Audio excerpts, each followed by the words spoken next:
Kasem, this war is now in its fourth week. What role do you see Hollywood playing so far in this conflict? Well, Hollywood has been rather silent, with the exception of Mike Farrell, Ron Kovic. There are a few others that have been outspoken. I can't think of them all right now. Ed Asner, there are a handful. Woody Harrelson, and a few producers. But those that have been at the rallies have been few.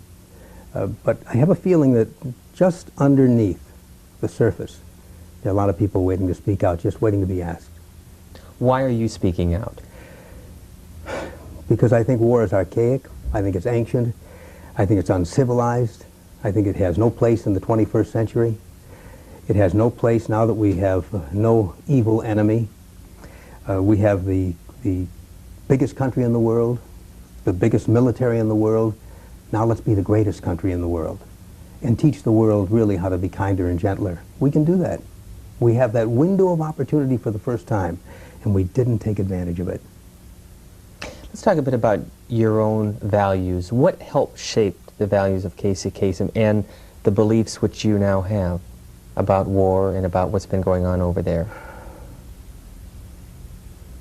I think my parents had a lot to do with it. My mother always taught me to believe that God was right by my side at all times. I had nothing to fear, and that I should try anything. Just don't step on anyone's toes getting to where you're going. A basic philosophy. Helping people would help you succeed more than anything. Easiest way to succeed. Help somebody else succeed.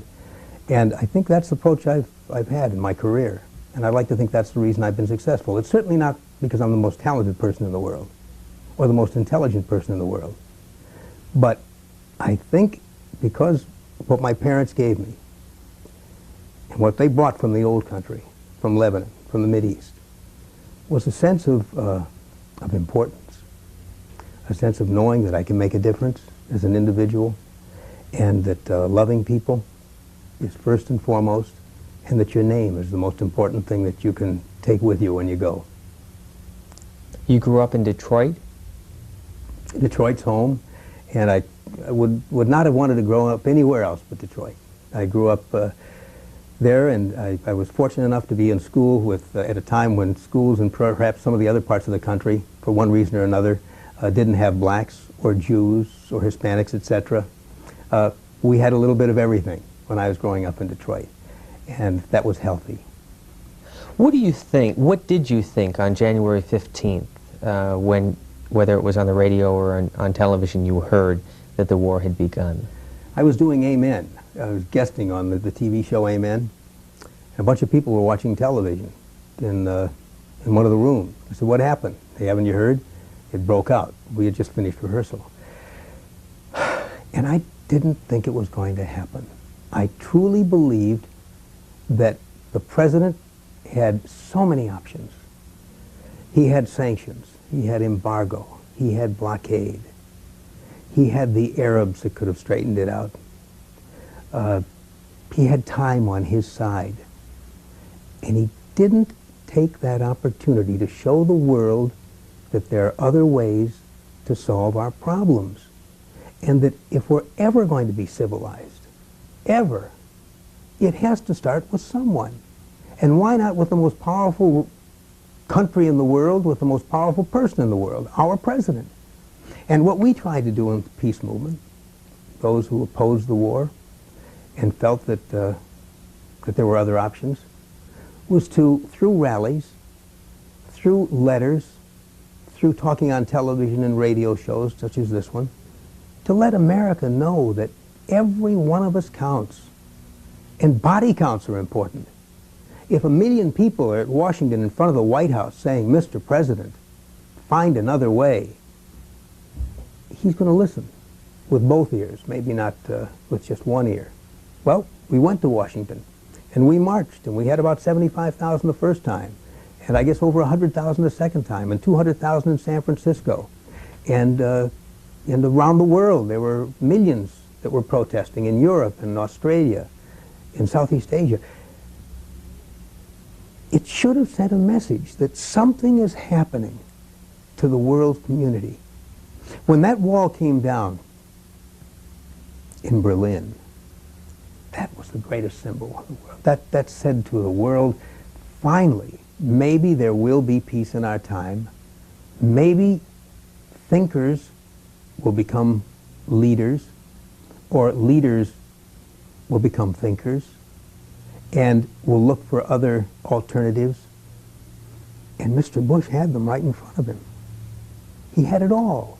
He could have gone down as the greatest man of the century, and he could have done it with no one dying. And he chose the customary thing.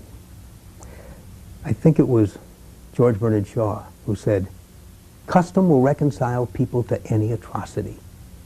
And it's been customary for the world since the beginning of man to solve the problems with a club, with a gun. We watch it on television every night. It is acceptable because it's custom. You have bullfighting. The bull gets killed. The bull is tortured before he's killed. It's customary.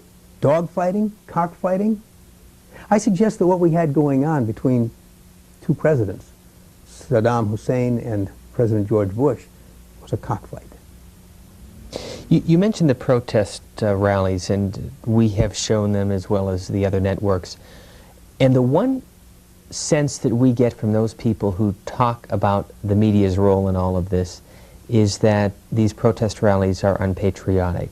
My question is, what do you say to those people who say that by having these marches, by having these demonstrations, it's an unpatriotic thing to do at this time? Well, all we have to do is look back on other wars. And in hindsight, we find out that the people who complained the most, for instance, Abraham Lincoln was against the war with Mexico. He lost his seat in Congress because he opposed it.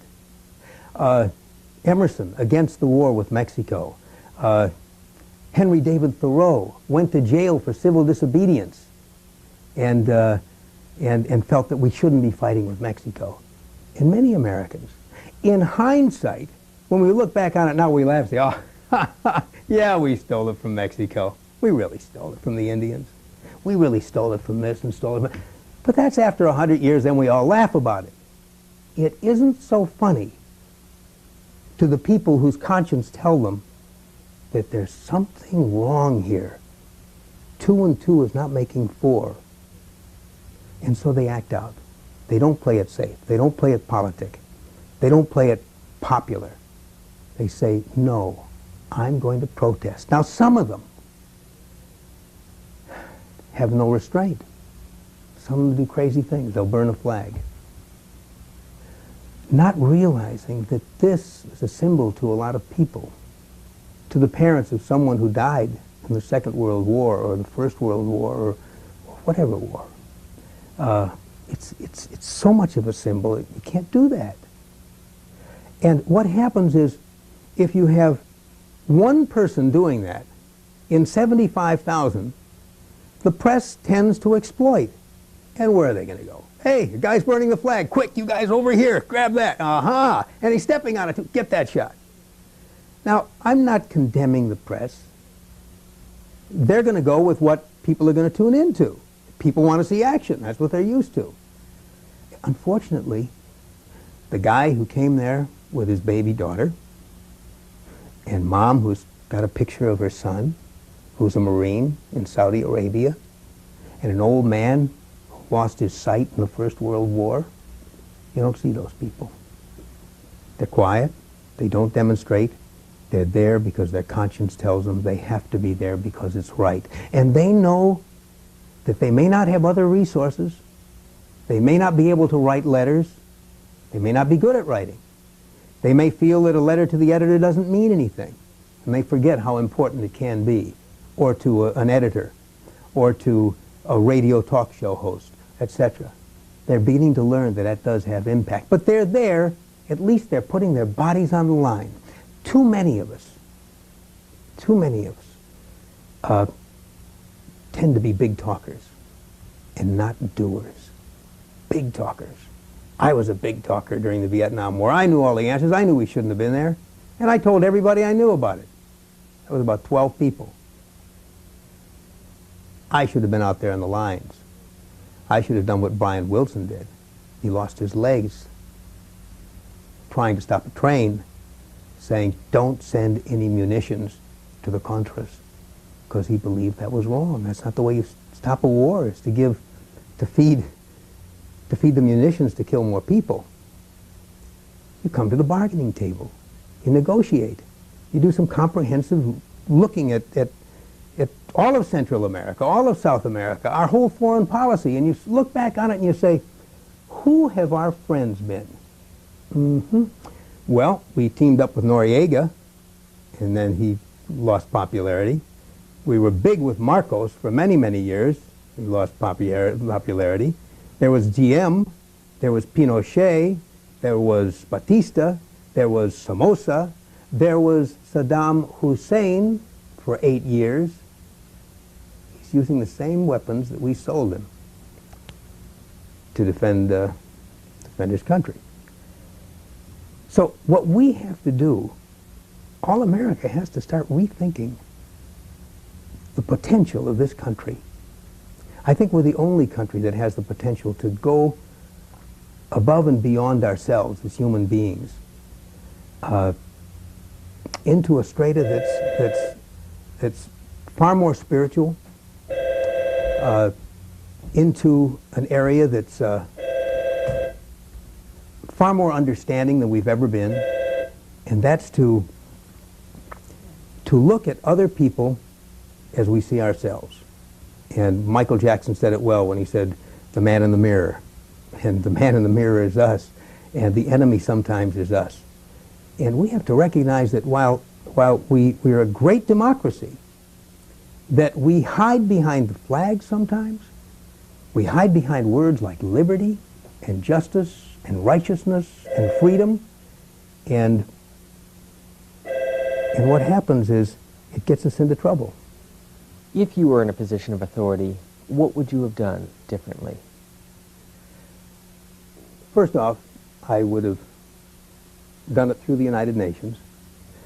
I'm not sure I would have bought off certain countries. I'm not sure I would have made a deal with Egypt, because I almost feel as though they didn't do it because they wanted to do it. They did it because we forgave a debt. The Soviet Union did it because they got $4 billion from the Saudis and a few billion from us and a few promises, and so on. It went down the line that way. That's manipulation. That's the problem we've had in the United Nations, is manipulation. There have been times when the United States government didn't vote with 156 other people. And as a result, because they were in the Security Council, the resolution didn't pass. And yet there were resolutions that were passed despite the United Nations. The votes carried, or the United States. And I would have done that to see if the UN would join me. And I think they would have. I think they would have for the right reasons, because there was an aggression, and it was wrong. And two wrongs aren't going to make a right. One war, creating another war, doesn't make it right. It merely plants the seeds for the next war.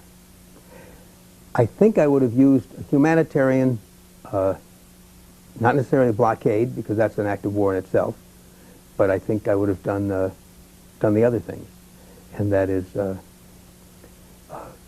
prevent them from getting war supplies, an embargo, and make sure that the other nations worked with us on it. And I think it's just a matter of time. And if it had taken 10 years,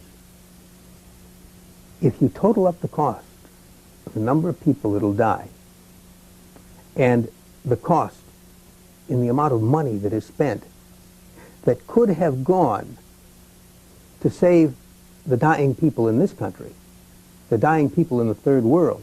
But let's get back to this country, the homeless, the illiterate, the 37 million people who have no health insurance, the people who are 1 and 2 steps away from being homeless. They're living from paycheck to paycheck. The children, 1 in 5, who go to bed hungry every night. The wars that we should be fighting here, those are the wars we should be concerned about, and not spending our money on the kind of kind of dead-end things, products, like war products, that we have been. It could have worked. It was working. In just the few days that we started doing it was working. Unfortunately, it was working because some of the children weren't getting aspirin. Some of the children weren't getting antibiotics. And they were dying. So I think a humanitarian embargo, sanctions, would have been the way to do it. And I think ultimately there would have been some agreement. He would have removed his troops. There would have been some agreement. The Kuwaitis perhaps would have, rather than see their whole country decimated and totally destroyed, and that's what's going to happen now, and spending billions and billions to repair it, the lives could have been saved, the money could have been saved, and what they may have had to give up for that would more than been worth it. Certainly in American lives, certainly in the lives of Kuwaitis and others who are going to be fighting there, and the lives that here at home that are wasted year after year after year, and we don't do anything about it. Isn't it strange? There's always enough money for war. Always enough money for war. No problem. We find it some way. And yet when we have 3 million Americans homeless, we don't find the money for that. We don't find the money for the young people who have to join the Army because they can't get loans to go to college, etc. So I think the kinder, gentler, New World way would be the easiest way, and that is not to go to war, not to spend the peace dividend on a brand new war. Earlier this week, Hollywood announced that a song, Voices That Care, is going to be performed by people like Meryl Streep and Paul McCartney and the Beach Boys. Do you think that we will see more of a dialogue on this issue in this town from people like yourselves on both sides of the issue? In the first place, what people who suspect anti-war people must realize is that we are in support of our warriors, just not the war. We love those people so much. We want to see them come back as soon as possible and take the dollars that we're now spending on gas masks and on missiles and on tanks and on planes and on aircraft carriers and on atomic weapons and hydrogen bombs and put those same people through school. Give those same people an opportunity at jobs. That's what we should be doing. And what's so strange is we are in a position to do that. We were able to clean up the S&Ls, or at least we're going to in the next 30 years, to the tune of, what, maybe $1 trillion? But we're going to do it. And yet we've got a war going on every single day of our life. There are parts of the United States of America, Washington, D.C. included, Detroit, L.A., New York City, where you'd be afraid to walk with your family for fear you might get killed. Now, in order to solve the problems of the gangs, we just can't go out and hire more policemen. We have to know why those young people join gangs, what it is, what created it, poverty, illiteracy, etc. We really have to start getting to the root of our problems. We keep covering it up. We keep covering it up. And instead of going to the root and digging it out and beginning with love and compassion toward our fellow man as the equation, we tend to go the easy route, the so-called easy route. And that is, hey, guy gives you trouble, knock his block off. I'd like to read a quote. This is a quote that you had in this morning's USA Today article. You said that all Germans are not judged by Hitler, all Cambodians are not judged by Pol Pot, nor all Panamanians by Noriega. You obviously are then also referring to your own background? Of course. All Palestinians or Arabs should not be judged by Abu Nidal. All Israelis should not be judged by Ariel Sharon. And you can keep going right down the line. Not that I don't want to trivialize Hitler. by putting these other people in the same class. Maybe Pol Pot is nearing that class. He just wiped out half of his own people in Cambodia. But these other people, there are a lot of, I mean, there are a lot of people who can share it. And if we go back and look at what happened to the natives in this country, the blacks in this country, and some of the people who were responsible for it and who could have changed it, I'm afraid that some of the heroes that we look back on wouldn't be the heroes that we once thought they were. You know, it's hard to even imagine today. You tell a young person that African Americans, that blacks, couldn't get on a bus, and when they did, had to go to the back, or they couldn't drink out of a fountain, or they couldn't go to a restaurant. But it's almost hard to believe, and yet, in 1956 or 7 or 8, when Nat King Cole, the greatest balladeer in American history, had a television show on CBS network, nobody would sponsor it. It was sustaining, without sponsorship. And he had guest stars on it that were superstars.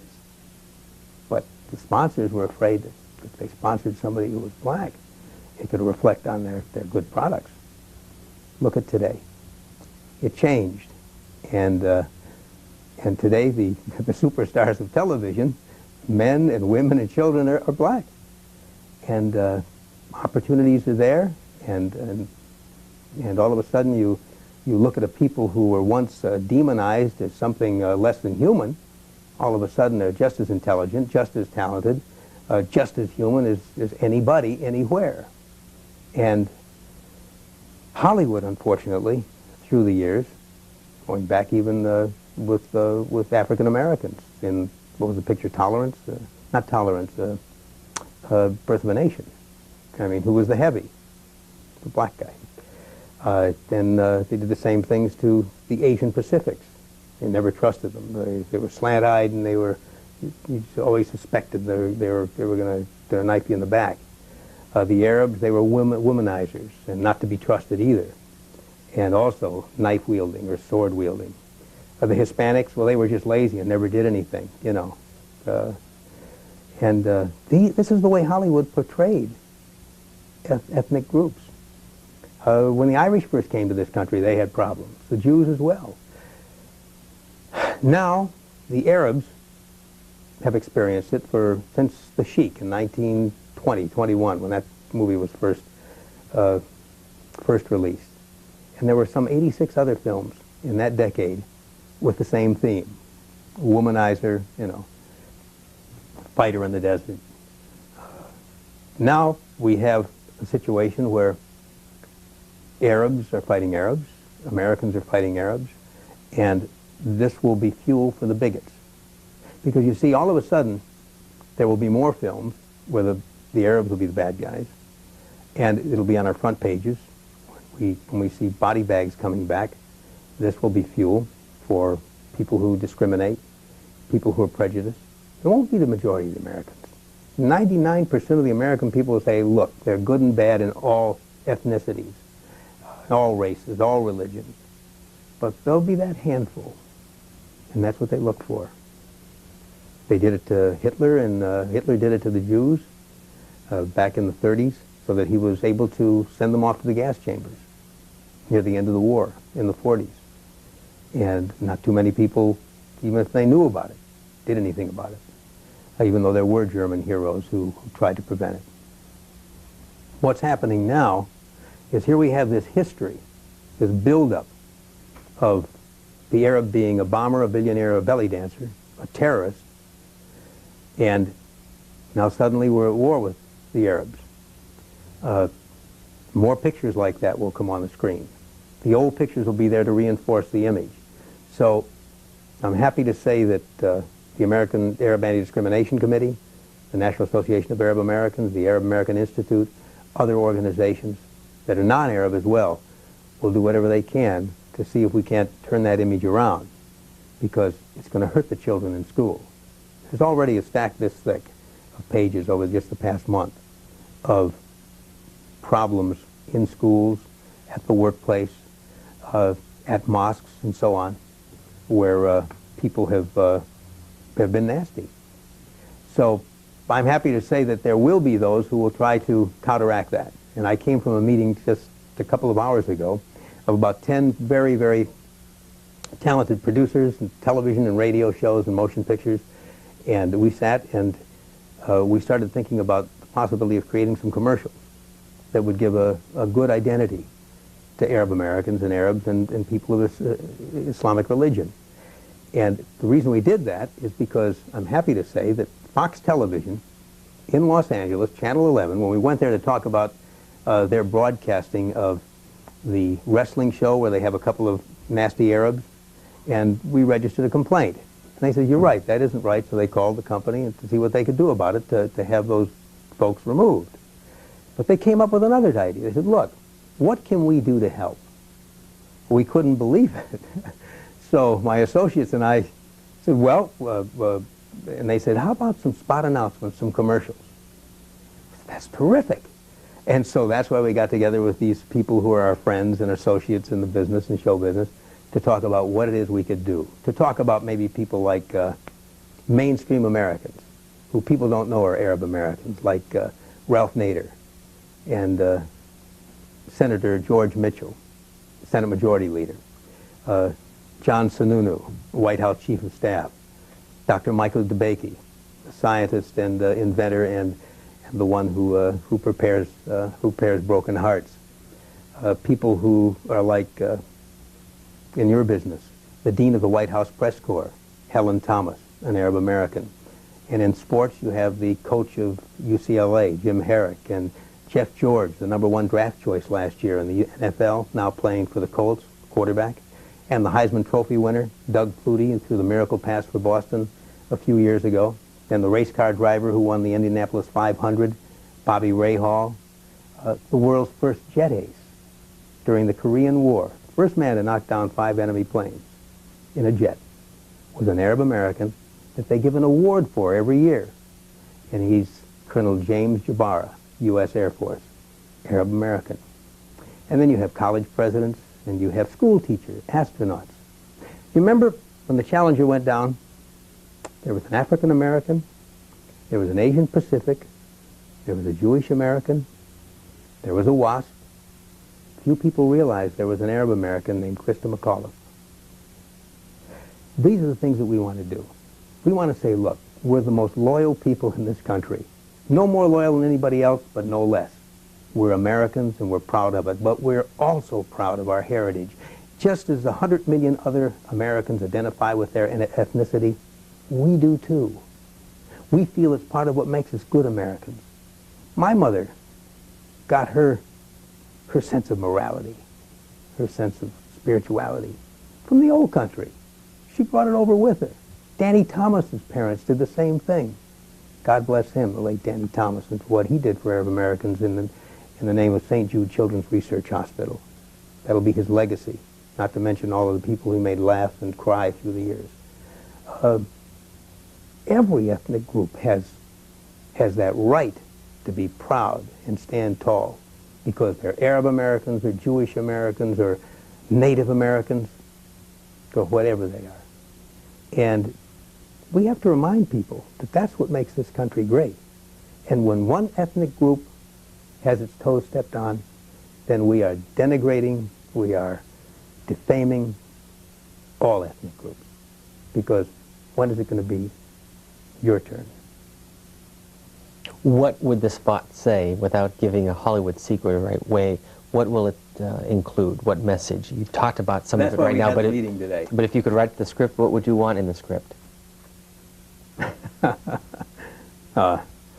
If I do that, there's so many good ideas that if I throw some out there, let me see. Well, you might say, you might have, what's your ethnicity? Irish. Okay. Okay, you would come out and you'd give your name and say, and I'm an Irish American. You know, some of my best friends are Arabs. One of them is a football player who threw this miracle touchdown pass 6 years ago for Boston College. His name? Doug Flutie, a loyal American and proud of it. An Arab American. Bang, something like that. I mean, that's just throwing one out. But there are a lot of ways to go. We can do it through humor, too. We can do it through children. Because, you know, unless we teach the children, and their teachers teach the children, just the way you and I learned in school, and I learned it right from the very beginning. If not at home, my teachers taught me that discrimination was evil. And so children get a lot of their education and a lot of their morality from TV. So a thought might be to do something on Sesame Street. That idea was brought up. And then that triggered other ideas. So if we can get to production houses who might want to do their own thing and then give it to us, and then we'll take it to Fox Television in LA, and they'll put it on, and then we'll duplicate it, and we'll let people know across the country that we have these series of spots, and we'd like to give it to them, and would they run it as a public service. And we hope it'll also remind people not only to be careful you don't discriminate against Arab Americans, or Arabs, even if they have an accent, or people who are of the Islamic faith, because of what they've seen in television, the R-E-E-L, Arab, instead of the R-E-A-L, Arab, or Muslim, etc. Why, then we'll be doing a great public service. So we want to be able to tell people, you don't discriminate against anybody, because that's wrong, and it's un-American. So I think that's what we'd like to do. Why is it that with these ads and during Vietnam and during World War II, people did turn to Hollywood for maybe a sense of what it was all about, a message in the images that the celebrities denote? It's easy. You see, when somebody who is a celebrity puts that celebrity on the line, it's not like a plumber making a mistake and coming to my house and saying to me, Mr. Kasem, I'm sorry, I said, you got a little flood in the kitchen because I did this when I should have done that. Only one person knows he made a mistake. When a celebrity makes a mistake, or picks the wrong party, or picks the wrong cause, the world knows about it. So when a celebrity is willing to put his name on the line, his reputation on the line, and perhaps his career on the line, people listen more carefully. What's next as far as the role that you will be playing in the war, in addition to the ads which you just talked about? Well, I'll be at the rallies. I'll continue. If I have to go back to Washington or to New York, I marched in New York in October. I marched in Washington last month on the 19th. I marched here just about every other week here at the Federal Building or downtown at City Hall, and I've given speeches. I'll continue to do what I can on television shows and radio shows to encourage people to try to get the complete picture. I'll also encourage people to do something else. People really are thirsty for knowledge. You know, it's not right to just say they don't know anything because they're stupid. That isn't the case. A lot of times people don't know anything because they're busy, they're working, they're trying to keep a family together. You know, they're trying to feed the children and raise a family.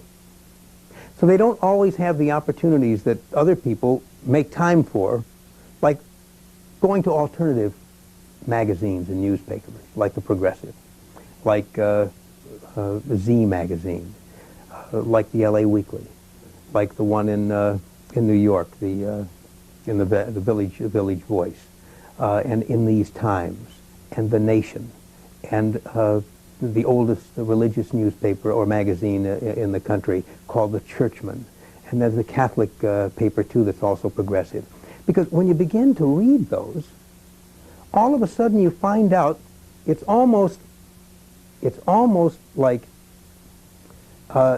being a mind reader. 2 or 3 years after you tell people what you already know, they say, well, how did you know that? Did you read that in the paper? No, I didn't read it in the paper. I read it in a magazine that's got a circulation of about 300,000 at best, or 30,000. And those magazines and those periodicals don't end up on the doorstep of Mr. and Mr. America. So you almost have to look for them, or at least when somebody suggests reading an article that is by Alexander Coburn, the Washington Post has a fine writer, Coleman McCarthy, who has spoken out, I think, as a progressive, although he may not be. There are a lot of fine writers, but we don't find them in the mainstream press all the time. And we don't always find what we want to read in depth in our op-eds or in our columns where people send in letters to the editor. Just one final question. We are just about out of time, but what image stands out so far in this 4-week-old war that may show people how you feel about what's been happening?